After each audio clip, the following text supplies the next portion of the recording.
한국어 한마디도 못하면서 한국에 와서 산다고요? 미쳤다고 생각하셨죠? 그런데 지금은요, 저는 고향으로 돌아가기 싫을 만큼 한국에 완전히 빠져버렸습니다. 세계 최고의 의료 시스템, 밤에도 안전한 거리, 5G 인터넷으로 언제 어디서나 막힘없는 소통까지 한국은 제 삶을 완전히 바꿔놓았어요. 여러분, 편의점에서 간단한 대화도 못해 물조차 사지 못했던 제가 이제는 한국 회사에서 일하며 한국인 남편과 행복한 가정을 꾸리고 있습니다. 불과 10년 만의 변화예요. 한국 드라마만 보고 무작정 한국행 비행기에 올랐던 24 스페인 소녀가 세계에서 가장 역동적인 나라, 대한민국에서 어떻게 인생의 터닝포인트를 맞이했는지 지금부터 제 이야기를 시작합니다. 외국인이 한국에서 산다는 건 매일이 놀라움의 연속이었어요. 지하철은 언제나 정확하게 도착했고 밤늦게도 혼자 돌아다닐 수 있을 만큼 거리는 안전했죠. 인터넷은 세계에서 가장 빨랐고 음식은 믿을 수 없이 맛있었어요. 처음에는 내가 과연 이런 빠르고 효율적인 사회에 적응할 수 있을까 하는 의문이 들었어요. 드라마 속 한국과 현실의 한국은 비슷하면서도 달랐으니까요. 한국은 제가 상상했던 것보다 훨씬 더 발전되고 체계적이고 따뜻했습니다. 어느 날 지하철에서 휴대폰을 잃어버렸는데 믿기지 않겠지만 다음 날 그대로 돌려받았어요. 고향 스페인에서는 상상도 할 수 없는 일이었죠. 그 작은 경험이 한국에 대한 저의 신뢰를 쌓아 올렸어요. 같은 어학당에서 만난 일본인 친구 마리코도 한국의 시스템에 놀라고 있었어요. 우리는 서로 다른 나라에서 왔지만 한국이라는 특별한 나라에서 같은 꿈을 꾸게 되었습니다. 저는 스페인 마드리드에서 나고 자랐어요. 우리 집은 시내에서 조금 떨어진 작은 아파트였는데 그곳에서 부모님과 남동생과 함께 살았죠. 아버지는 고등학교 역사 선생님이셨고 어머니는 지역 도서관에서 일하셨어요. 대학에서는 미디어 커뮤니케이션을 공부했어요. 3학년 때 우연히 친구 집에서 겨울연가를 보게 됐는데 그 순간 한국에 완전히 매료됐어요. 아름다운 풍경, 세련된 도시, 그리고 깊은 감성의 스토리텔링에 마음을 빼앗겼죠. 이사벨라, 너 정말 미쳤구나. 그냥 잠깐 지나가는 유행일 뿐이야. 친구들은 그렇게 말했지만 제 마음은 이미 한국을 향해 있었어요. 저는 원래 도전을 두려워하지 않는 성격이었어요. 뭔가에 꽂히면 끝까지 파고드는 스타일이었죠. 인터넷으로 찾아본 한국은 점점 더 매력적이었어요. OECD 국가 중 가장 빠른 경제 성장률, 세계 최고 수준의 교육열, 글로벌 IT 강국의 면모. 이런 나라에서 살아보고 싶다는 욕구가 강해졌어요. 대학교 교환학생 프로그램에 지원했고 운 좋게도 서울에 있는 대학에 합격했답니다. 인천공항에 도착했을 때 첫인상부터 달랐어요. 깨끗하고 효율적인 시스템, 친절한 안내원들, 그리고 무엇보다 놀라웠던 건 공항철도였어요. 공항에서 시내까지 빠르고 편안하게 이동할 수 있다니 마드리드에서는 상상도 할 수 없는 편리함이었죠. 다음 날 어학당 레벨 테스트를 받기 위해 학교에 갔어요. 최신식 건물과 첨단 시설에 또 한 번 놀랐고 시험 전 대기실에서 조용히 책을 읽고 있는 동양인 여학생을 발견했어요. 용기를 내서 말을 걸었죠. 안녕하세요. 제 한국어 발음이 이상했는지 그 친구가 살짝 미소 지었어요. 안녕하세요. 그 친구도 어색한 억양으로 대답했어요. 저는 이사벨라예요. 스페인에서 왔어요. 저는 마리코입니다. 일본에서 왔어요. 마리코는 디자인을 공부하러 왔다고 했어요. 일본 오사카 출신으로 한국의 선진적인 디자인 교육과 글로벌 경쟁력 있는 기업들 때문에 유학을 선택했다고 했죠. 한국 디자인이 세계적으로 인정받고 있어요. 삼성, LG, 현대자동차 모두 디자인 강국이잖아요. 레벨 테스트 후 우리는 같은 반이 됐어요. 첫 수업이 끝나고 마리코가 한국 카페 가볼래요? 세계적으로 유명하다고 해요 라고 물었고 우리는 인스타그램에서 화제가 된다는 카페에 갔어요. 세련된 인테리어, 아름다운 플레이팅의 디저트, 그리고 맛있는 커피까지. 한국의 카페 문화는 유럽보다도 앞서 있다는 생각이 들었어요. 어학당 수업이 시작되고 일주일 정도 지났을 때 마리코와 저는 학교 근처 분식집에 갔어요. 메뉴판을 보고 당황했지만 용감하게 떡볶이와 순대를 주문했죠. 음식이 나왔을 때 놀랍게도 정말 맛있었어요. 특히 떡고기의 매콤달콤한 맛은 스페인의 어떤 요리와도 비교할 수 없었어요. 와, 한국 음식 정말 대단해. 제가 감탄했어요. 맞아요. 건강에도 좋다고 들었어요. 발효 음식이 많아서 장내 미생물에 좋다고 마리코가 말했어요. 그날 이후 우리는 한국 음식의 매력에 푹 빠졌어요. 김치, 된장찌개, 비빔밥, 모든 음식이 새롭고 맛있었죠. 특히 놀라웠던 건 음식의 다양성과 건강함이었어요. 소화가 잘 되고 몸이 가벼워지는 느낌이었죠. 한 번은 길을 잃고 헤매고 있을 때 한 할머니께서 도와주셨어요. 우리의 어눌한 한국어에도 끝까지 들어주시고 목적지까지 데려다 주셨어요. 고맙습니다. 할머니, 우리가 인사하자. 할머니는 웃으시며 외국에서 와서 고생이네. 우리나라 어때? 좋아? 라고 물으셨어요. 저는 할머니께 진심으로 대답했어요. 네, 정말 좋아요. 사람들도 친절하고 음식도 맛있고 모든 게 편리해요. 할머니는 흐뭇해하시며 우리나라가 예전에는 가난했어. 그래도 60년 만에 이렇게 발전했지. 한국 사람들은 열심히 일해. 그래서 이렇게 좋은 나라가 됐어라고 말씀하셨어요. 그 말씀을 듣고 저는 한국의 놀라운 발전 속도와 국민들의 자부심을 느낄 수 있었어요. 어학당 생활이 한 달쯤 지났을 때 저와 마리코는 각자 다른 어려움에 부딪히게 됐어요. 저는 문법이 너무 어려웠고 마리코는 말하기가 힘들었죠. 어느 날 수업 중에 저는 선생님의 설명이 이해가 안 돼서 바로 질문했는데 교실이 갑자기 조용해졌어요. 수업이 끝나고 마리코가 조용히 알려줬어요. 한국에서는 수업 중에 선생님 말씀을 끊는 것이 예의가 아니에요. 수업 후에 개인적으로 질문하는 게 좋아요. 저는 당황했어요. 정말? 스페인에서는 궁금한 게 있으면 바로 물어보는 게 오히려 적극적인 학생으로 인정받는데 마리코도 자신만의 어려움이 있었어요. 저는 말하기가 무서워요. 한국어를 잘못하면 창피할까봐. 그날 저녁 우리는 한국의 교육 문화에 대해 이야기를 나눴어요. 한국의 교육열은 세계 최고 수준이라고 하더군요. OECD 국가 중 대학 진학률 1위, 청소년들의 학업 성취도 최상위권, 그리고 부모들의 교육에 대한 헌신까지. 한국이 이렇게 빨리 발전한 것도 교육 덕분이라고 생각해요. 마리코가 말했어요. 우리 일본도 교육을 중요시하지만 한국의 열정은 정말 대단해요. 어느 날 한국인 학생들과 함께하는 문화 교류 시간이 있었어요. 저는 한국 학생들의 영어 실력에 놀랐어요. 거의 모든 학생이 영어로 유창하게 대화할 수 있었거든요. 어떻게 영어를 그렇게 잘해요? 라고 물었더니 한 학생이 웃으며 영어는 이제 필수예요. 글로벌 시대에 경쟁력을 갖추려면 반드시 필요하니까요. 한국 기업들도 모두 세계를 무대로 활동하고 있잖아요. 라고 대답했어요. 그 말을 들으며 한국의 교육이 단순히 시험 점수를 위한 것이 아니라 글로벌 인재를 양성하기 위한 것임을 깨달았어요. 어학당에서 2달이 지났을 무렵 저는 깊은 자기 의심에 빠졌어요. 한국어 공부는 생각보다 훨씬 더 어려웠고 매일 반복되는 실수로 좌절감이 쌓여갔죠. 내가 정말 잘하고 있는 걸까?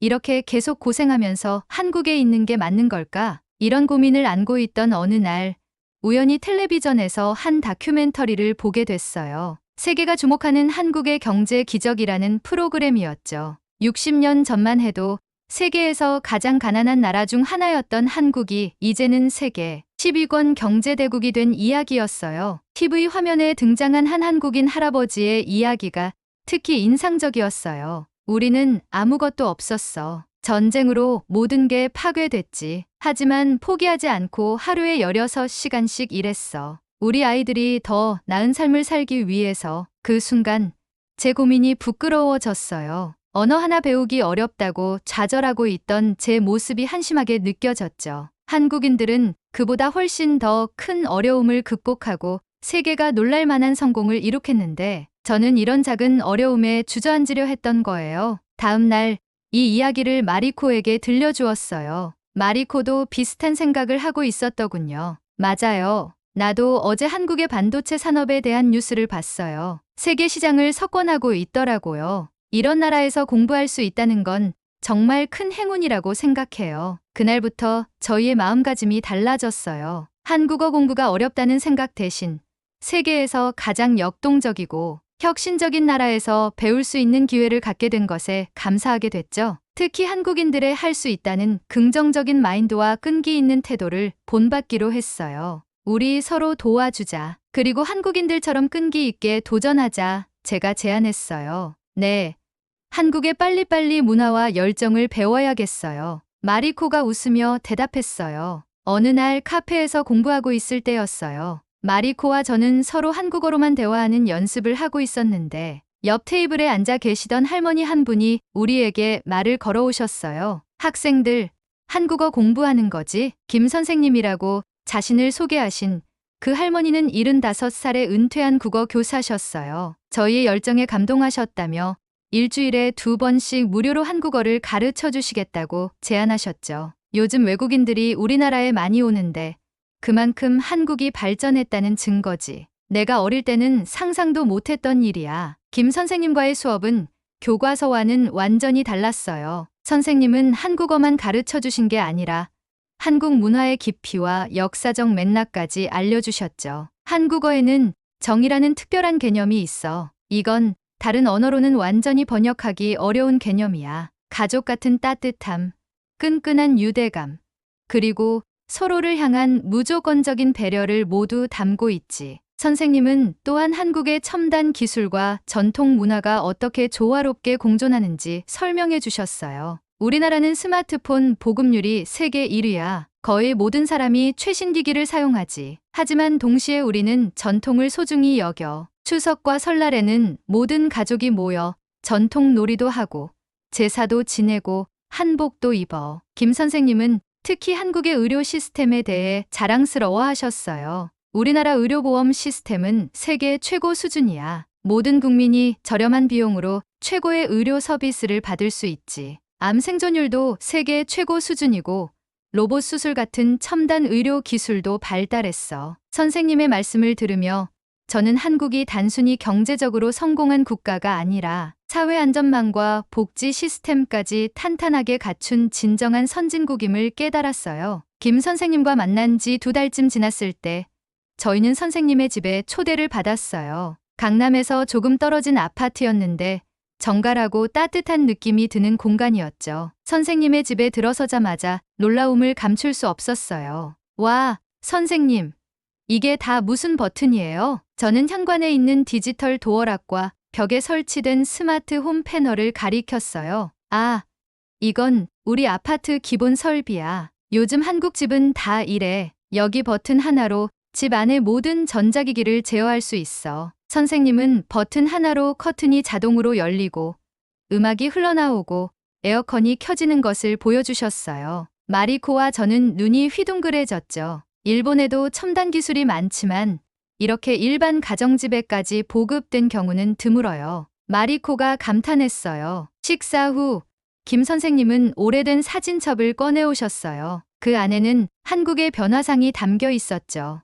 60년대의 허름한 판자촌부터 지금의 초고층 빌딩까지. 내가 결혼했을 때는 화장실도 집 안에 없었어. 물은 공동수도에서 길어와야 했지. 그런데 지금 봐. 한강의 기적이라고 세계가 부르는 이유가 있어. 선생님의 이야기를 들으며 저희는 한국 사람들의 끈기와 더 나은 미래를 위해 끊임없이 노력하는 정신에 깊은 감명을 받았어요. 그날 밤 마리코가 조용히 말했어요. 저도 나중에 한국에서 살고 싶어요. 이런 역동적인 사회에서 일하면 정말 많은 것을 배울 수 있을 것 같아요. 저도 같은 생각이었어요. 한국은 이제 단순한 유학지가 아니라 미래의 가능성이 열려있는 곳으로 느껴졌으니까요. 어느 날 김 선생님이 저희를 특별한 곳으로 데려가셨어요. 바로 국립중앙박물관이었죠. 그곳에서 저희는 한국의 5,000년 역사와 마주하게 됐어요. 한국은 단일민족 국가로 오랜 역사 동안 수많은 외부 침략을 견뎌왔어. 몽골,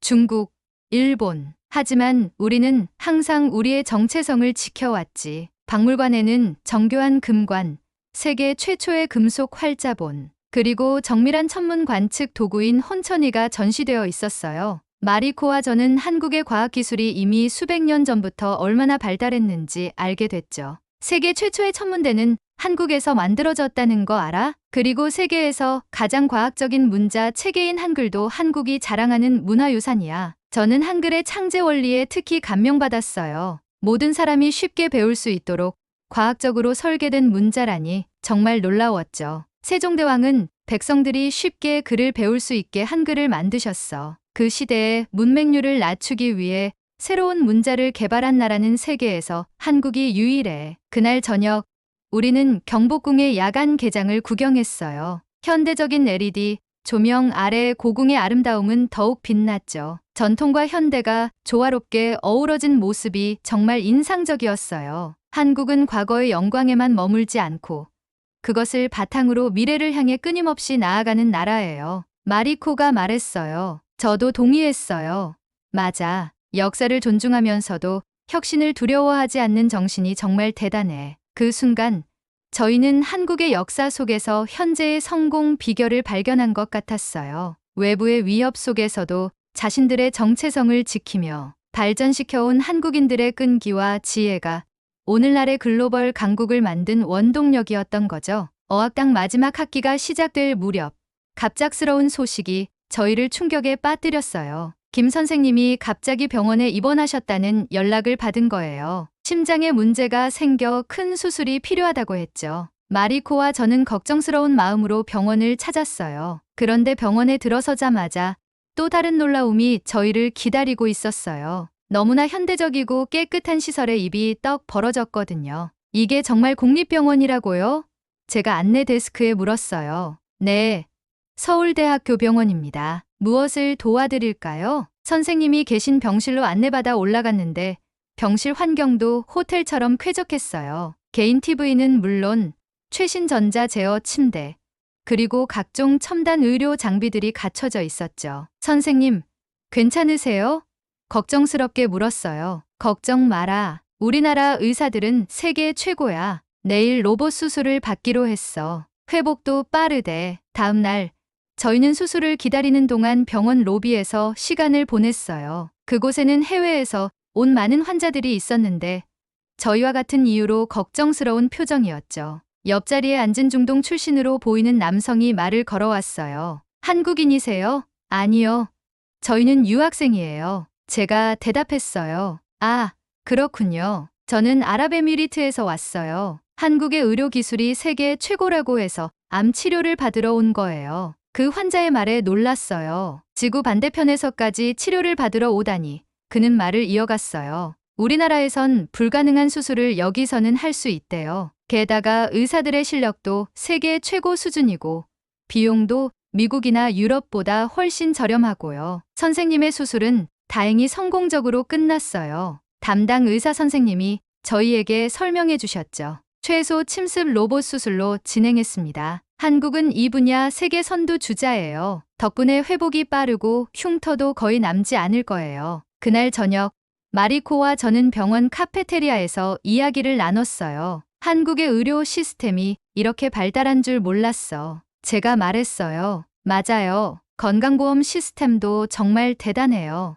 이런 고급 병원에서도 비용이 그렇게 비싸지 않다니. 저희가 직면한 시련은 오히려 한국의 또 다른 강점을 발견하는 계기가 되었어요. 김 선생님의 회복은 예상보다 빨랐어요. 일주일 만에 퇴원하셨고 한 달 후에는 거의 일상으로 돌아오셨죠. 의사들도 놀랄 정도였어요. 한국의 의료 기술이 아니었다면 제가 이렇게 빨리 회복되지 못했을 거야. 선생님이 말씀하셨어요. 어느 날 선생님의 집에서 함께 차를 마시고 있을 때였어요. 선생님이 갑자기 물으셨죠. 너희는 한국에서 가장 감명 깊었던 것이 뭐니? 마리코가 먼저 대답했어요. 한국의 빠른 변화와 적응력이요. 일본은 전통을 중시하다 보니 변화가 느린데 한국은 새로운 것을 빠르게 받아들이면서도 정체성을 잃지 않아요. 저도 제 생각을 나눴어요. 저는 한국 사람들의 할 수 있다는 정신이요. 불가능해 보이는 상황에서도 포기하지 않고 도전하는 모습이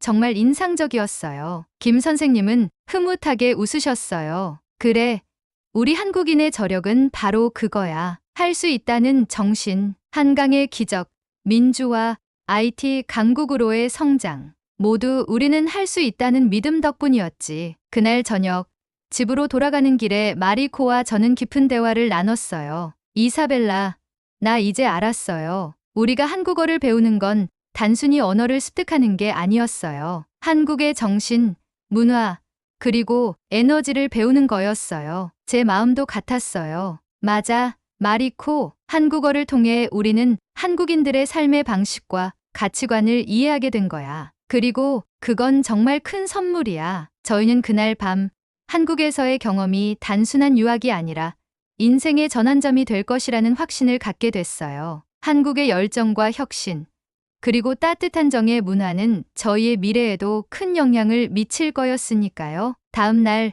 어학당 수업에서 선생님이 물으셨어요. 여러분, 한국어를 배우는 이유가 뭐예요? 제가 자신있게 손을 들고 대답했어요. 한국어는 단순한 언어가 아니라 세계에서 가장 역동적인 나라의 정신이자 미래예요. 그래서 저는 한국어를 배우고 싶어요. 교실에 잠시 침묵이 흘렀고 그 후 모두가 박수를 쳤어요. 그 순간 저는 진정으로 깨달았어요. 언어는 단순한 의사소통 도구가 아니라 한 나라의 혼과 정신을 이해하는 열쇠라는 것을요. 졸업시험을 앞두고 저희는 김 선생님의 빠른 회복에 안도하고 있었어요. 시험 전날 선생님으로부터 작은 선물을 받았는데 한국 전통 부적과 함께 작은 메모가 들어 있었어요. 너희가 한국에서 경험한 모든 것을 생각해봐. 그것이 가장 좋은 답이 될 거야. 시험장에 들어서니 첫 문제가 눈에 들어왔어요. 한국에서의 경험 중 가장 인상적이었던 것은 무엇입니까? 마치 김 선생님이 미리 알고 계셨던 것처럼 느껴졌죠. 저는 한국의 대중교통 시스템에 대해 썼어요. 지하철과 버스가 완벽하게 연결되어 교통카드 하나로 전국 어디든 갈 수 있는 시스템. 몇 분 단위로 정확하게 도착하는 지하철, 그리고 심야버스까지. 스페인 마드리드의 교통 시스템도 좋지만 서울의 대중교통은 그 효율성과 편리함에서 단연 세계 최고였죠. 특히 실시간 도착 정보를 알려주는 앱을 통해 언제든 내 위치에서 가장 빠른 경로를 찾을 수 있다는 점이 놀라웠어요. 2019년 국제교통포럼에서 서울의 대중교통이 세계에서 가장 혁신적인 시스템 중 하나로 선정된 이유를 직접 경험했으니까요. 마리코는 한국의 의료 시스템에 대해 썼대요. 국민건강보험으로 저렴하게 이용할 수 있는 최첨단 의료 서비스. 긴 대기 시간 없이 당일에 전문의를 만날 수 있는 시스템. 그리고 디지털 의료 차트로 어느 병원을 가도 자신의 진료 기록을 확인할 수 있는 편리함까지. 시험을 마치고 나오면서 우리는 웃음을 나눴어요. 우리가 한국에서 배운 건 한국어만이 아니었네. 마리코가 말했죠. 시험 결과 저희는 좋은 성적으로 어학당을 졸업했어요. 그리고 기쁜 소식이 하나 더 있었죠. 저희 둘 다 한국대학원 입학 자격을 얻게 된 거예요. 이제 어떻게 할 거야? 제가 마리코에게 물었어요. 나는 한국에서 디자인 석사 과정을 해보고 싶어요. 한국의 디자인 교육은 실무와 이론의 균형이 정말 좋거든요. 저도 한국에서 좀 더 공부하고 싶었어요. 특히 한국의 글로벌 마케팅 전략이 궁금했죠. 한류 콘텐츠가 어떻게 세계적으로 성공했는지 그 전략을 배우고 싶었거든요. 입학 준비를 하면서 취업 박람회에 참가했어요. 그곳에서 한국 기업들의 글로벌 전략을 직접 들을 수 있었죠. 특히 놀라웠던 건 해외 시장을 위한 제품을 개발할 때 현지 전문가들의 의견을 적극 수렴한다는 점이었어요. 한국 기업들이 이렇게 글로벌 마인드를 가지고 있다니 놀라워요. 마리코가 말했어요. 실제로 한국은 2020년 블룸버그 혁신지수에서 세계 2위를 차지했어요. R&D 투자 비율이 10%로 세계 1위였고 특허 출원 건수도 인구 대비 세계 최고 수준이었죠. 대학원에 입학한 후 저희는 한국 학생들의 학습 열정에 또 한 번 놀랐어요. 도서관은 밤늦게까지 학생들로 가득했고 스터디 그룹은 항상 활발했죠. 한국 학생들의 학구열은 정말 대단해. 제가 말했어요. 맞아요. 그런데 요즘은 창의성과 융합적 사고도 많이 강조하는 것 같아요. 마리코가 대답했어요. 한국의 교육 시스템이 단순 암기가 아닌 창의적 문제 해결 능력을 키우는 방향으로 변화하고 있다는 점이 인상적이었어요. 대학원 생활 중 저희는 특별한 기회를 얻게 됐어요. 바로 외국인 유학생들을 위한 한국 문화 홍보단에 참여하게 된 거죠. 한국의 문화와 발전 경험을 자국에 알리는 프로그램이었어요. 저는 한국의 디지털 정보 시스템에 대해 조사했어요. 주민등록증 하나로 거의 모든 행정 서비스를 온라인에서 처리할 수 있다는 점이 놀라웠죠. 실제로 UN 전자정부 평가에서 한국은 2020년 기준 세계 2위를 차지했어요. 스페인에서 공문서 하나 발급받으려면 여러 관공서를 돌아다녀야 하는데 한국은 클릭 몇 번으로 모든 게 해결돼요. 마리코는 한국의 재활용 시스템에 집중했어요. 아파트마다 있는 분리수거장, 음식물 쓰레기 종량제, 그리고 플라스틱과 유리까지 세밀하게 분류하는 시스템이요. 일본도 재활용을 중요시하지만 한국의 시스템은 더 체계적이에요. 특히 재활용률이 OECD 국가 중 최상위권이라는 점이 인상적이죠. 우리의 연구 결과는 세계 속의 한국 포럼에서 발표되었고 여러 나라의 학생들이 관심을 보였어요. 포럼 이후 김 선생님이 자랑스러워 하셨어요. 너희가 이렇게 한국의 좋은 점을 세계에 알려주다니 정말 고맙구나. 선생님의 말씀에 저희는 깊은 책임감을 느꼈어요. 한국에서 배운 것들을 단순히 우리만의 경험으로 간직하는 것이 아니라 더 많은 사람들과 나눠야겠다고 생각했죠. 대학원 과정이 절반쯤 지났을 때 저희는 한국의 성장 비결에 대한 특별 강의를 들었어요. 세계적인 경제학자가 강연한 한강의 기적, 그 원동력이라는 주제였죠. 한국은 1960년대 아프리카 최빈국과 비슷한 수준이었지만 단 60년 만에 세계 10위권 경제 대국으로 성장했습니다. 이것은 역사상 유례없는 발전 속도입니다. 교수님은 한국의 성공 요인으로 세 가지를 꼽았어요. 첫째, 인적 자원에 대한 투자와 교육열. 둘째, 도전과 혁신을 두려워하지 않는 기업가 정신. 셋째, 어려움 속에서도 서로 돕는 공동체 의식이었죠. 강의를 들으며 저는 한국에서 경험한 모든 것들이 연결되는 느낌이었어요. 정확한 시간에 도착하는 대중교통, 세계 최고 수준의 인터넷 속도, 그리고 세계를 선도하는 디지털 기술까지. 이 모든 것이 한국인들의 더 나은 것을 향한 끊임없는 노력에서 비롯됐다는 사실을 이해하게 됐죠. 저녁에 마리코와 이야기를 나눴어요. 한국에서 배운 가장 중요한 가치가 뭐라고 생각해? 제가 물었어요. 나는 빨리빨리 문화 속에 담긴 효율성과 실용주의야. 문제가 생기면 빠르게 해결책을 찾고 그 과정에서 혁신이 일어나는 거지. 저도 제 생각을 나눴어요. 나는 우리라는 개념이 가장 인상적이었어. 개인보다 공동체를 생각하는 마음이 사회 안전망을 만들고 그 안에서 개인도 성장할 수 있는 것 같아. 이런 가치들이 세계에서 가장 빠르게 성장한 나라를 만들었다는 사실이 경이로웠어요. 대학원을 졸업한 후 저희는 각자의 길을 찾게 됐어요. 저는 한국의 글로벌 기업에서 해외 마케팅 담당자로 일하게 됐고 마리코는 한일 합작 디자인 스튜디오에 취업했죠. 일을 시작하면서 한국 기업의 업무 방식에 또 한 번 놀랐어요. 수직적인 구조가 있으면서도 자유로운 의견 개진이 가능했고 빠른 의사결정과 실행력이 인상적이었죠. 그리고 한국의 IT 인프라는 업무 효율성을 극대화했어요. 세계 최고 수준의 인터넷 속도,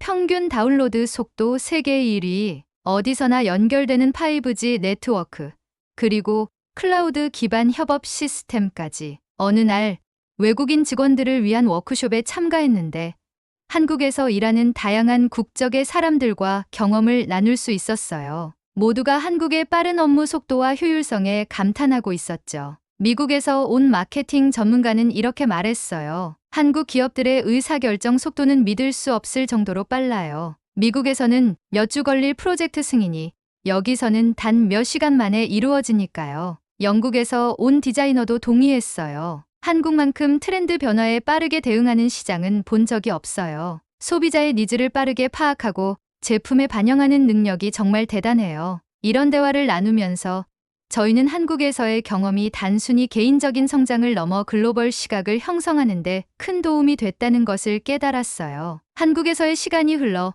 어느덧 5년이 지났어요. 이제 저희는 한국어를 유창하게 구사하고 한국 사회에서 자신만의 자리를 찾게 됐어요. 저는 한국 회사의 유럽 지사 책임자로 발탁되어 스페인으로 돌아가게 됐고 마리코는 한국과 일본을 오가며 양국의 디자인 협력 프로젝트를 이끌게 됐죠. 떠나기 전 저희는 김 선생님과 함께 남산타워에 올랐어요. 서울의 아름다운 야경을 바라보며 지난 시간을 되돌아봤죠. 여러분, 한국은 어땠나요?